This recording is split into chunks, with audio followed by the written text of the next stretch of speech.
नमस्कार, inside story देख रहे हैं आप और मैं हूं आपके साथ मुस्कान शास्त्री। एनडीए सरकार की वक्फ संशोधन कानून को लेकर देश भर के मुसलमानों में नाराजगी है। अब इसको लेकर पटना के गांधी मैदान में प्रदर्शन हुआ। प्रदर्शन में लाखों मुसलमान शामिल हुए, उसमें तेजस्वी यादव भी शामिल हुए। सभा को संबोधित करते वक्त तेजस्वी यादव ने यह ऐलान किया कि अगर उनकी सरकार बनती है तो वो इस कानून को कचरे में डाल देंगे, कूड़ेदान में फेंक देंगे। अब इसे राजनीतिक रणनीति के तौर पर देखा जा रहा है। कहा जा रहा है कि तेजस्वी यादव उसी रास्ते पर है जिस रास्ते पर यूपी के मुलायम सिंह यादव चल रहे थे, मतलब मुसलमानों के वोट को काटने नहीं देना चाहते हैं। तो सवाल यह है कि क्या तेजस्वी अपनी इस चाल में कामयाब हो पाएंगे, और अगर हाँ तो क्या इससे एनडीए को नुकसान हो सकता है। आज इन्हीं विषयों पर चर्चा करेंगे। हमारे साथ मौजूद हैं वरिष्ठ पत्रकार डॉक्टर संजीव त्रिवेदी। बहुत स्वागत है। पहला सवाल तो यही है कि लाखों मुसलमानों के सामने तेजस्वी ने जो ऐलान किया है कि वो अगर उनकी सरकार बनती है तो वो इस कानून को कचरे में डाल देंगे, तो वो प्रदेश के मुसलमानों को क्या संदेश देना चाहते हैं? देखिए, उसके बाद से जिस तरह के प्रतिक्रियाएं हमें देखने को मिली है उसमें उनको मौलाना तेजस्वी कहा गया। बिल्कुल। और कभी ये शब्द मौलाना मुलायम के तौर पर मुलायम सिंह यादव के लिए इस्तेमाल हुआ था जी। तो मुस्कान, तस्वीर के दोनों पहलू हैं। पहला तो यह है कि अगर आप देखें कि जहाँ तक अक़लियत वोट का सवाल है, मुस्लिम वोट्स का सवाल है, तो बिहार में उसको टारगेट करने वाली बहुत सी पार्टियां हो गई हैं। ये लालू जी का दौर नहीं है कि अकेले राष्ट्रीय जनता दल उस वोट को सीधे ले लेता था। अब यहाँ पर बहुत से कॉम्पिटिटर्स हैं। आप देखिए कि कांग्रेस पार्टी अपनी अलग राजनीति करती है जहाँ तक सवाल है मुस्लिम वोट बैंक का। आप देखिए कि एक नए फैक्टर के तौर पर वहाँ पर AIMIM यानी कि असदुद्दीन ओवैसी साहब की पार्टी है, वो पहुँच चुकी है और ख़ासा सक्सेसफुल हो रही है। वहाँ इस वक्त महागठबंधन की सियासत में जितने भी वोट मुसलमानों को जाते हैं, लेकिन भारतीय जनता पार्टी की कोशिश है कि जो पसमानदा सेक्शन है मुसलमानों का, पसमानदा एक फारसी शब्द है जिसमें कि अर्थ ये होता है कि जो छूट गया, बिल्कुल, Pasmanda is the backward section of the Muslim society. तो वो उनकी राजनीति में उतर आए हैं। उन्होंने हाल ही में 30 जून को कार्यक्रम किया। भारतीय जनता पार्टी को कितना वोट मिलेगा मुसलमानों का ये कोई कह नहीं सकता, बहुत कम, लेकिन वो भी कोशिशों में लगे हुए हैं। अमूमन लालू जी के दौर में ऐसा होता नहीं था। लालू जी के दौर की जो राजनीति थी उसमें सीधे सीधे आरजेडी को वोट जाया करते थे, लेकिन यहाँ पर एक नई राजनीति है जिसमें कि बहुत से लोग क्लेमेंट्स हैं और उन क्लेमेंट्स से लड़ रहे हैं तेजस्वी यादव। लिहाजा जब एक बहुत बड़ी भीड़ एक बहुत ही सेंसिटिव संवेदनशील टॉपिक वक्फ कानून पर जमा हुई, और आप जानती हैं मामला अदालत में चल रहा है, संसद में कानून पारित हो चुका है, तो जाहिर है कि वहाँ पर थोड़े भावना में बह जाना, भीड़ देख करके नेता हो ही जाते हैं।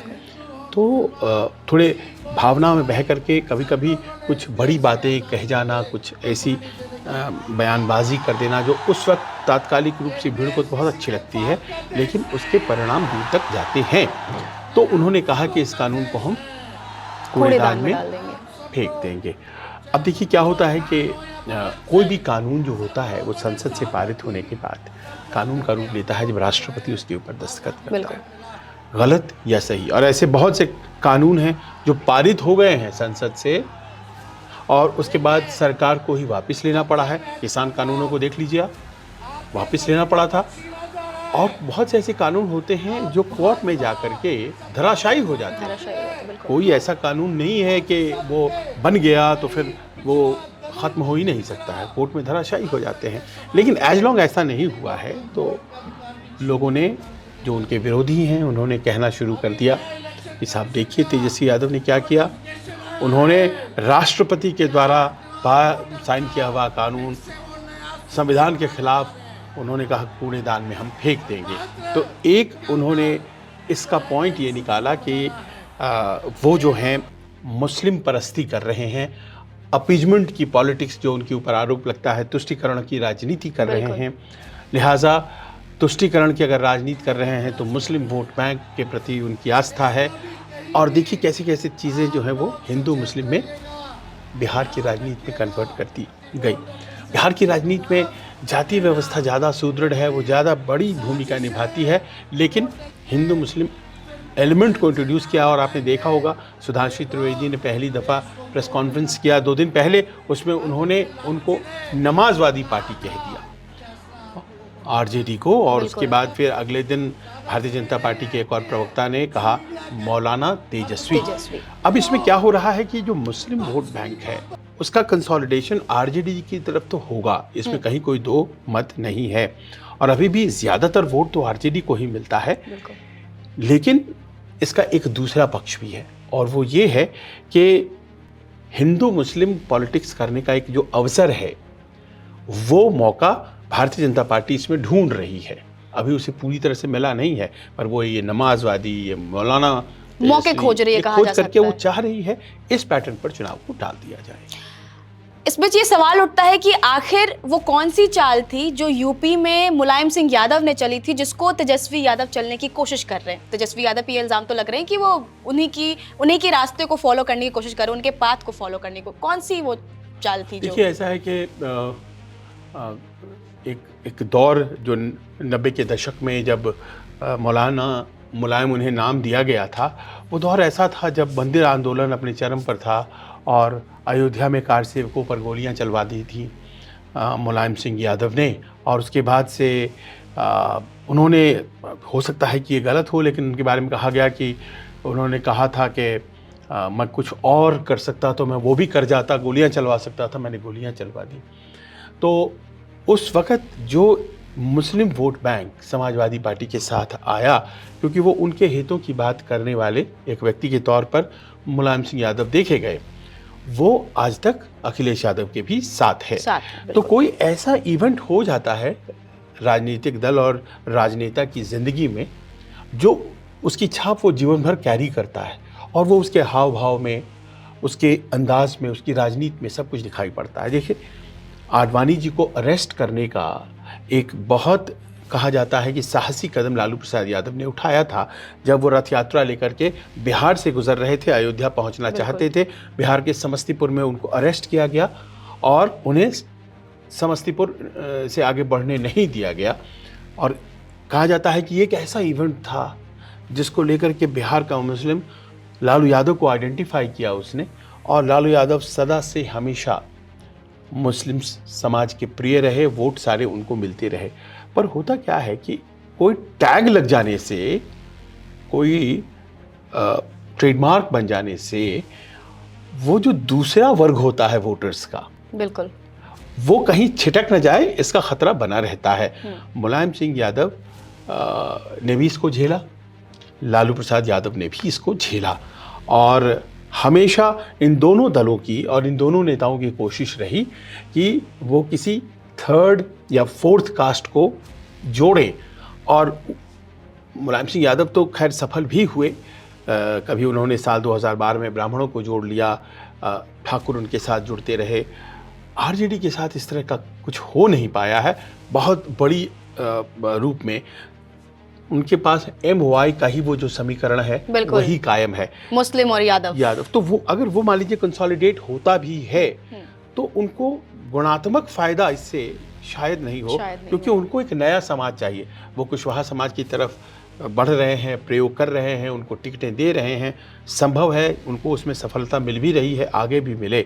पर यहाँ पर कंसोलिडेशन होगा, यहाँ पर कंसोलिडेशन होगा। आप कह रही हैं मुलायम सिंह यादव वाला फॉर्मूला उन्होंने अपनाया, पर उस वक्त होता क्या था मुस्कान, की जो जीत और हार का जो मार्जिन होता था, और ये बहुत इंपॉर्टेंट फैक्टर, जीत और हार में क्या होता था कि वोटिंग परसेंटेज कम होती थी, 55%, 58%, और जो भी 28-30% वोट मैनेज कर लेता था चुनाव जीत जाता था, ये देखा जाता था। तो बिहार में तो 14% खुद यादव ही हैं, 17% मुस्लिम्स हैं, तो एक अच्छी सीटों की संख्या आरजेडी को आ जाया करती थी, हार या जीत में।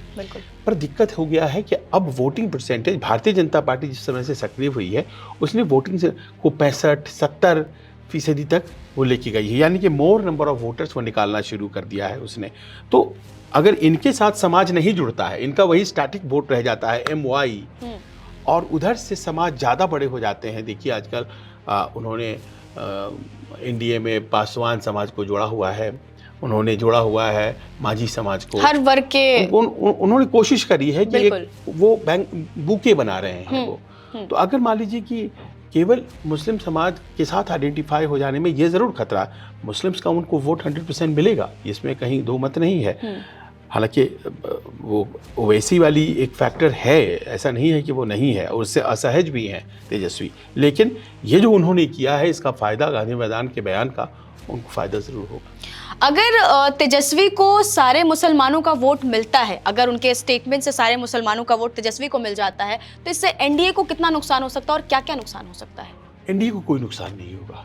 देखिए, उल्टा उनको फ़ायदा हो जाएगा। कैसे? क्योंकि काउंटर पोलराइजेशन होता है पॉलिटिक्स में। अमूमन अगर आप देखती हैं कि एक तरफ अगर मुस्लिम वोट जा रहा है तो उसके सामने, उसके खिलाफ जो पार्टी खड़ी है सबसे मजबूत, दूसरी तरफ वोट जाने लग जाता है बिना मांगे हुए। तो अगर एग्रेसिव वोटिंग होने लग जाती है मुस्लिम्स की एक तरफ, और ये हिंदी पट्टी की सच्चाई है, इससे इनकार नहीं किया जा सकता है कि अगर एग्रेसिव वोटिंग उस दिन दिखाई पड़ने लग जाता है, ख़ास तौर पर मुसलमानों का एक पर्टिकुलर पार्टी को लेकर के, जैसे मान लीजिए कि कांग्रेस को मिलने लग गया, या फिर मिलने लगा आरजेडी को, या फिर मिलने लग गया सपा को, तो उसके खिलाफ खड़ी बीजेपी को भी ये हल्ला फैल जाता है और कि हमारे वोटर्स नहीं निकल रहे हैं। और मैं देखता हूँ कि फिर ज़्यादा वोट एनडीए या बीजेपी के लिए निकलने शुरू हो जाते हैं। इसीलिए मुसलमान तो कभी वोट करता नहीं है बीजेपी को, तो जाहिर है कि उसको बहुत नुकसान, एनडीए को तो नहीं होने जा रहा है। बहुत वोट उनके तो आते नहीं हैं, वो पसमानदा वगैरह की बात रहने दीजिए, ज़्यादा वोट तो उनको ही जाते हैं, और वो जो ज़्यादा वोट हैं जाहिर है कि वो उनको जाएंगे। पर मेरा प्रश्न वही है, and this is a very limited point, कि अगर वो दोनों वोट पर आश्रित होते तब तो बात समझ में आती है, लेकिन उनको थर्ड समाज, फोर्थ समाज चाहिए।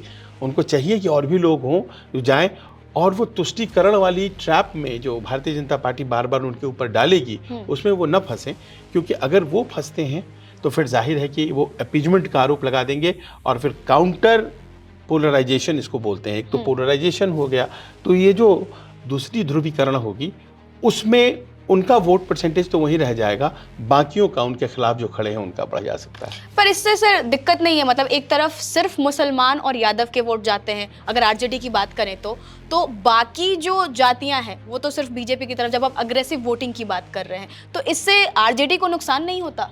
तभी तो आप देख रही हैं 2005 के बाद वो सरकार नहीं बना पाए, और बीच में सत्ता में अगर आए 2 बार कुछ महीनों के लिए, तो वो नीतीश कुमार के ही दम पर आए।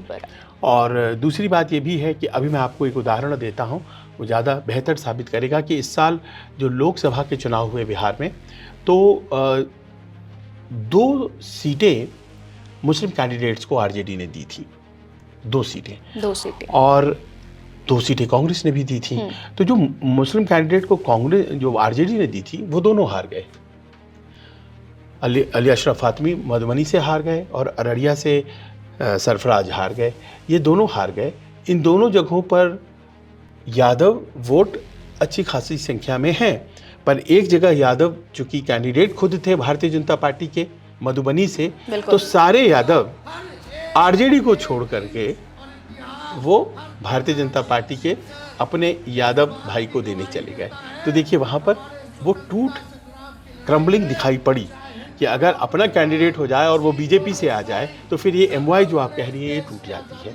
वहीं दूसरी तरफ ये देखा गया कि अररिया में सरफराज चुनाव हार गए, प्रदीप कुमार सिंह जीत गए, बावजूद इसके कि वहाँ पर मुस्लिम वोट्स अच्छी खासी संख्या में थे, लेकिन यादव टर्नअप उस तरह से नहीं हुए। लोगों का ये आरोप है कि हमने तो वोट दे दिया आरजेडी को, आरजेडी का वोट आया ही नहीं तो हम क्या करते। तो कहीं ना कहीं लगता है ग्राउंड लेवल पर एक छोटी सी टूट होने लगी है। इसको मैं थोड़ा पीछे ले गया हूँ तो मैं पाता हूँ कि साल 2020 के जो विधानसभा चुनाव हुए थे, 17 मुस्लिम्स को दिया था टिकट तेजस्वी यादव ने, 8 ही मात्र जीत करके आए थे। कांग्रेस की तरफ अगर हम देखें तो उन्होंने 2 कैंडिडेट दिए मुस्लिम्स को। एक तो उन्होंने तारिक अनवर को दिया कटिहार में और वो जीत गए चुनाव, और दूसरा उन्होंने किशनगंज में मोहम्मद जावेद को दिया, वो भी जीत गए चुनाव। तो कहीं ना कहीं ऐसा लगा जैसे कि कांग्रेस के प्रति मुस्लिम्स की आस्था ज़्यादा है और वो मान करके चल रहे हैं कि कांग्रेस को जो समर्थन मिलता है उसमें अपना समर्थन जोड़ दो तो वो जीत जाएगा। उन्हें कहीं ना कहीं एक शक होने लगा है कि यादव वोट बैंक जो है वो अगर बीजेपी किसी यादव को दे देती है तो वो उस तरफ चला जाता है, या फिर काउंटर पोलराइजेशन जब होने लग जाता है, हिंदू मुस्लिम जब होने लग जाता है, तो यादवों का एक वर्ग जो होता है वो आरजेडी से छिटक करके बीजेपी की तरफ आ जाता है।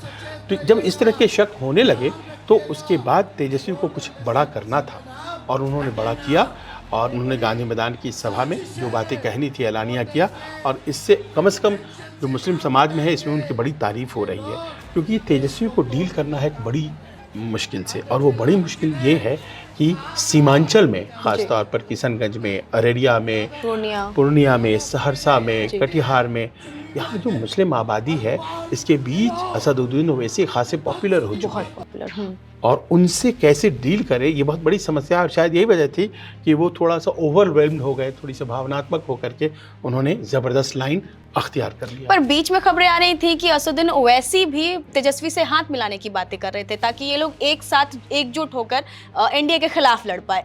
फिर उस फैसले का क्या हुआ? इस पे कोई आधिकारिक अभी तक वो कुछ आया नहीं, ना तेजस्वी की तरफ से इतनी प्रतिक्रिया आई, ना ओवैसी की तरफ से। ओवैसी कोशिश तो कर रहे थे, लेकिन ये मेल बन क्यों नहीं पा रहा है? देखिए, अभी भी एक डर रहता है, और वो डर ये है कि असदुद्दीन ओवैसी की छवि एक pro Muslim, only Muslim leader of India, और एक मतलब उस तरह की छवि है जो कि बहुत ही ज़्यादा कहें कि मुसलमानों की राजनीति करने वाला नेता। हालांकि जो लोग उनको व्यक्तिगत रूप से जानते हैं वो ऐसा नहीं है। वो एक बहुत ही पढ़े लिखे विद्वान व्यक्ति हैं। मैं उनके घर भी गया हैदराबाद में, और उनके जो विचार हैं वो बड़े, आपने देखा इस वक्त कैसे उनको ही चुन करके बाहर भेजा गया भारत का पक्ष रखने के लिए। वो बैरिस्टर हैं, बाहर से पढ़ाई की उन्होंने, कानून की, वो बहुत अच्छे से अपनी बातों को रखना जानते हैं, और अकेले होकर के भी आप उनकी आवाज़ को कभी खामोश होते हुए संसद में नहीं देखेंगी। बिल्कुल। लेकिन उनकी अपनी एक छवि है, और हर व्यक्ति, मुस्कान आप जानती हैं, अपनी छवि का ही कैदी होता है। बिल्कुल। जो उसकी अपनी इमेज बन जाती है वो उसके साथ ही चलता है, उसकी हाँ, तो वो जीवन बीत जाती है, वो उसी छवि का ही दास हो जाता है। भीतर से वो सोचता है कि नई छवि अख्तियार कर लूँगा, संभव नहीं हो पाता है। तो मुझे लगता है कि असदुद्दीन ओवैसी के साथ भी ये समस्या है। वो जिस तरह के व्यक्ति शायद अंदर से होंगे, जितने सेक्युलर होंगे, उनका एक हैदराबाद में दफ्तर है, दारुस्सलाम कहते हैं उसे, वहाँ पर जो मदद मांगने वाले आते हैं वो जितने मुसलमान आते हैं उतने ही हिंदू भी आते हैं, या उससे ज़्यादा हिंदू आते हैं। लेकिन उनकी छवि तो छवि, और वो मदद करते हैं, जिस तरह से वो बैठते हैं, मैंने देखा है, वो छवि उनकी बन चुकी तो भले बन चुकी, लेकिन उनके अपने अंदाज में बहुत ज़्यादा मुझे अंतर नहीं दिखता है। लेकिन अब क्या है कि उनकी उसी छवि से ये जो सीमांचल के लोग हैं वो जुड़ना चाह रहे हैं। बिल्कुल। उन्हें लगता है कि बिहार में ये चल गया है कि देखिए भाई, कुर्मी की अपनी पार्टी, नीतीश कुमार की पार्टी, भाई कोयरी की अपनी पार्टी है, उपेंद्र कुशवाहा की पार्टी, भाई पासवान की अपनी पार्टी है, चिराग पासवान की पार्टी, यादवों की अपनी पार्टी है, आरजेडी। तो ये पार्टियां क्या है? दरअसल समाज का एक एक्सटेंशन है। ये पार्टी वार्टी छोड़ दीजिए, समाज अपनी पार्टी बनाता है। तो कोई भी पासवान कहीं भी रहता है वो उस पार्टी को अपनी पार्टी नहीं मानता है जितना वो रामविलास पासवान की पार्टी को मानता है। बिल्कुल। क्योंकि उसे लगता है, तो मुसलमानों को लगता है हमारी पार्टी कौन सी, हमारी तो कोई पार्टी ही नहीं है। तो हमें तो भाई आप कभी इधर यूज करते कभी उधर, एक आ गया हमारा नेता जिसका नाम है असदुद्दीन ओवैसी, तो हम तो उन्हीं के साथ जाएंगे। तो वो he might upstage the Apple cart in many constituencies. ऐसा लगेगा आपको कि उनकी वजह से तेजस्वी की हार हुई, और ये पिछली दफ़ा ये आरोप लगा था साल 2020 में कि अगर 10 कॉन्स्टिट्यूएंसीज पर उन्होंने हरा दिया, 5 तो वो खुद जीत गए थे ओवैसी साहब, और 5 जो है उन्होंने हरवा दिया था, ये उनके ऊपर आरोप लगा था। तो जाहिर है कि ये एक ख़तरा है जिस कारण से वो आगे बढ़ कर के मुसलमानों के साथ अपने उस आमद रफ्त को बढ़ाना चाह रहे हैं। पर मेरा मानना है कि वो कुछ भी कर लें, असदुद्दीन ओवैसी एक बेस बना चुके हैं, और वो बेस उनका सीमांचल में ख़ास तौर पर बन चुका है, उसे तोड़ना बहुत मुश्किल है।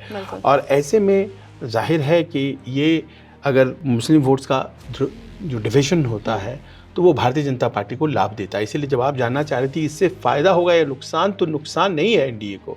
अगर सीमांचल में वोट बटेंगे तो फ़ायदा होगा, जैसे इस बार हुआ। इस बार भारतीय जनता पार्टी के कैंडिडेट अररिया में जीते, भारतीय जनता पार्टी के कैंडिडेट मधुबनी में जीते, भारतीय जनता पार्टी के कैंडिडेट उन जगहों पर जीते जहाँ पर आरजेडी भी थी, असदुद्दीन ओवैसी भी थे, जीते। 3 लाख वोट लेकर के असदुद्दीन ओवैसी के कैंडिडेट आए किशनगंज में। ये अलग बात है कि जीत गए वहाँ से कांग्रेस वाले, पर आप सोचिए कि 3 लाख वोट, इसका मतलब है कि सपोर्ट है। बिल्कुल। तो उन्होंने गठबंधन लेकिन नहीं किया, क्योंकि उन्हें लगता है कि अगर मैं गठबंधन कर लूँगा तो भारतीय जनता पार्टी को लाभ हो जाएगा। वो बोली कि देखो देखो देखो, ये तो मुस्लिम परस्त हैं, ये तो मौलाना, हमने सही इनको कहा था, ये नमाजवादी हैं। और उसके बाद क्या हो जाएगा कि जो जाति के आधार पर वो चुनाव ले जाना चाहते हैं, आसानी से भारतीय जनता पार्टी उसको धर्म के आधार पर लेके चली जाएगी और कहीं ना कहीं नुकसान हो जाएगा। लिहाजा वो बहुत ही था करके, जिसे कहा जाता है ना, आहिस्ता आहिस्ता वो कोशिश कर रहे हैं कि उनका समर्थन भी हमें मिलता रहे, हमें पीठ दिखाने वाला न मान लिया जाए, पर एट द सेम टाइम ऐसा ना हो कि हमें जो है ना वो मुस्लिम परस्ती का हम पे आरोप लग जाए, हम भगवान कृष्ण के वंशज हैं और हमारी वो छवि भी बरकरार रहे। आखिरी सवाल मेरा ये होगा आपसे कि तेजस्वी का ये मौलाना तेजस्वी के कदम पर चलना कहीं उन्हें नुकसान तो नहीं पहुंचाएगा, या कुछ नुकसान की संभावनाएं भी हैं? संभावनाएं हैं, लेकिन अब डिपेंड करेगा कि आने वाले दिनों में किस तरह से। देखिए, फायदे का पक्ष तो हम लोगों ने डिस्कस कर लिया, पर भारतीय जनता पार्टी कितना ज़्यादा हिंदू मुस्लिम कर पाती है उस पर निर्भर करेगा।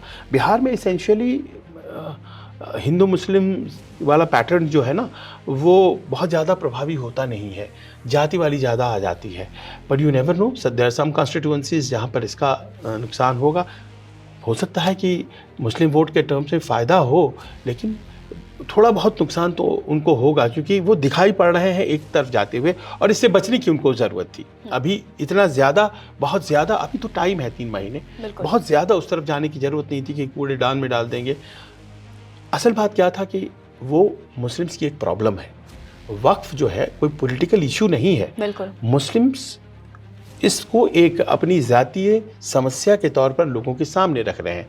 वहाँ पर क्या दिख रहा था, आरजेडी भी आ गई, कांग्रेस भी आ गई, और उन्होंने सबने बना लिया अपना एक पॉलिटिकल इश्यू। पॉलिटिकल इश्यू नहीं है, वक्फ की जो समस्या है वो उनका अपना एक सामाजिक और धार्मिक इश्यू है, जिस तरह से वो चाहते थे। अब फैसल रहमानी हैं जिनका कि ये पूरा आयोजित किया हुआ था, वो इमारत शरिया के प्रमुख हैं। इमारत शरिया वो बॉडी है पटना में जो मुस्लिम पर्सनल लॉ जो है, या उस हिसाब से जो कानून के हिसाब से उनकी जो अपनी एक कानून होती है, तो वो उस हिसाब से उसमें उसके विद्वान हैं, उन्होंने आयोजित किया था। पर्सनल लॉ तो खैर भारतीय कानून में आता है, वो जो इस्लामिक कानून है उसके वो जानकार हैं, उन्होंने आयोजित किया था। तो वो उस हिसाब से चाहते थे कार्यक्रम हो। लेकिन आपने भी नहीं सुना होगा इस नाम को जो मैं कह रहा हूँ, फैसल रहमानी, क्योंकि उनका नाम तो आया ही नहीं। तेजस्वी का नाम आ गया, पप्पू यादव का नाम आ गया, बाकी लोग जुड़ गए, बट जिनका तो ये मामला पॉलिटिकल हो गया। बिल्कुल पॉलिटिकल हो गया। तो पॉलिटिकल मामलों के फायदे भी हैं और नुकसान भी है। बहुत बहुत धन्यवाद। तो देखा आपने, तेजस्वी ने इतना बड़ा बयान तो दे दिया है, लेकिन अब इस बयान की वजह से, इस ऐलान की वजह से उनको फायदा होगा या नुकसान होगा, वो तो आने वाले दिनों में ही पता लगेगा। फिलहाल आज इनसाइड स्टोरी में इतना ही। आप तब तक के लिए बने रहिए, देखते रहिए News 24। नमस्कार, मैं हूं मानक गुप्ता। अगर आपको हमारा ये वीडियो पसंद आया हो तो इसे लाइक और शेयर जरूर करें, और हाँ, हमें सब्सक्राइब और फॉलो करना ना भूलें, ताकि आप देश और दुनिया की कोई खबर मिस ना करें। तो जुड़े रहिए हमारे साथ और देखते रहिए News 24।